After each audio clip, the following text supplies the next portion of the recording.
उन्हाळा, मुलं आणि मोबाईल. पालकांनो, आत्ताच व्हा सावध. सध्या उन्हाळ्याच्या सुट्ट्या सुरू झाल्या, त्यामुळे विद्यार्थी घरीच आहेत. मात्र उन्हाळ्याचा कडाका जास्त असल्याने मुलांना घराबाहेर जाण्यापासून पालक मज्जाव करत आहेत. पण मुलं घरात असल्याने ते मोबाईल किंवा टीव्ही बघत बसतात. त्यामुळे स्क्रीन टाईम मुलांच्या आरोग्यावर परिणाम होत आहे.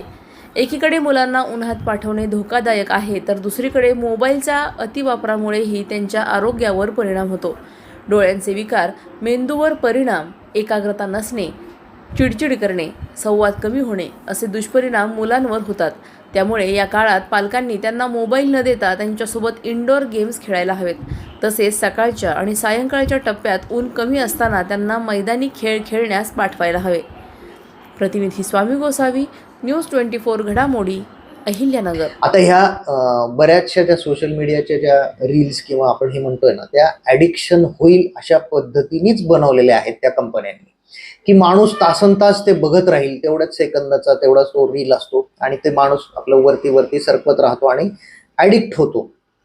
तर आता लहान मुलांमध्ये ह्याचा काय परिणाम होतो, की मुलांचं ना इंटरॅक्शन कमी होऊन जातं, की मुलं हा जो मोबाईलवर वेळ देत आहेत किंवा सोशल मीडियावर वेळ देत आहेत, हा वेळ कुठला कमी होतोय, की इतर माणसांशी इंटरॅक्शन जे होतंय त्यातला वेळ कमी होऊन ते मोबाईल त्याला रिप्लेस करतोय. म्हणजे व्यक्तींना रिप्लेस करतोय मोबाईल, सोशल मीडिया, आहे की नाही. तर त्याच्यामुळं ह्या मुलांचं इंटरॅक्शन डेव्हलप होत नाही. इतर मुलांशी खेळणं, पालकांशी खेळणं, आजी आजोबांशी गप्पा मारणं किंवा ह्या बाकीच्या वाचन करणं किंवा पुस्तकं वाचणं, इतर छंद जोपासणं, मैदानी खेळ खेळणं, या सगळ्या गोष्टींवर परिणाम होऊन तो सगळा वेळ कुठे जातोय, तर ह्या स्क्रीनवर जातोय किंवा या मोबाईल आणि या बाकीच्या गोष्टींवर तो वाया जातो.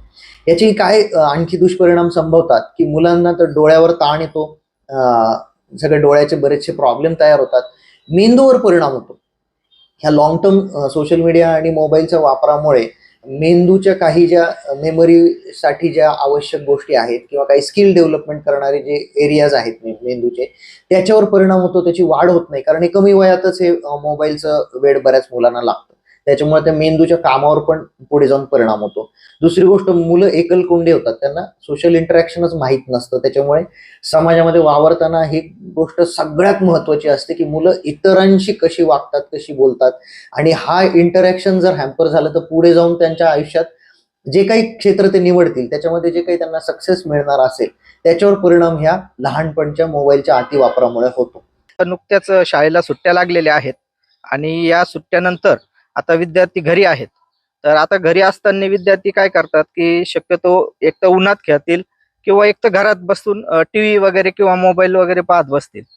तर आजकाल काय झाले, मुलांकडं इलेक्ट्रॉनिक वस्तू आल्यामुळं मोबाईल आणि टीव्ही हे जास्त पाहत बसतात दिवसभर. जर आपण त्यांना म्हटलं की बाहेर जाऊन खेळा, तर बाहेर आपण जाऊन सांगू शकत नाही त्यांना खेळायला, कारण उन्हाचा तडाखा वाढलेला आहे. आपण पाहतो बऱ्याच ठिकाणी उष्माघाताचा परिणाम दिसून येतोय. तर मुलांना आपण बाहेर जाऊन सांगू शकत नाही की खेळा म्हणून. हे जनरली सगळीकडे बघायला मिळतं.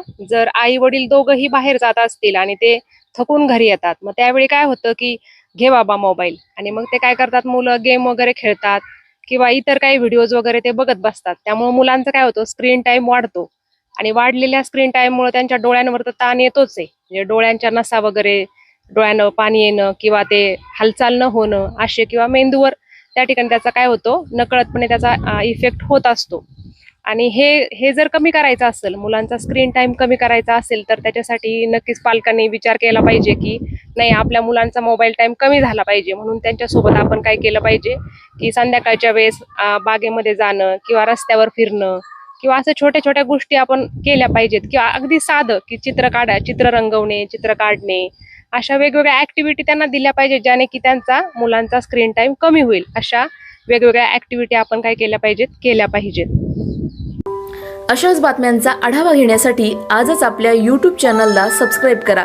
बातमी आवडल्यास लाईक करा आणि इतरांपर्यंत शेअर करा.